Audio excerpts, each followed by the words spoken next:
Hello guys, ako nga pala si Skip. Nakita nyo na yung mga kamukha nyo guys. Kaya lang, mag-isip-isip muna kayo, diba? Kasi may issue ngayon eh. Baka mapagalitan ako.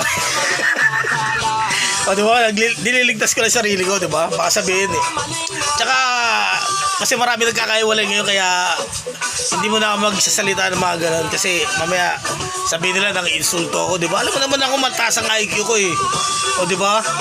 Yan ang tunay na pangyayari kaya sumisipat ako sa mga taong, diba? Mga nakakaranas ng ganun, diba? Mahirap naman yung mga ganun bagay mangyari. O diba? Kaya naiintindihan ko, kaya hindi mo na ako magbibiro tungkol sa mga relasyon.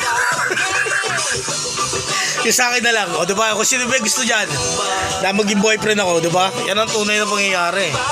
O diba? Kailangan, gusto ko maliwanag ha, ayoko na madilim talaga.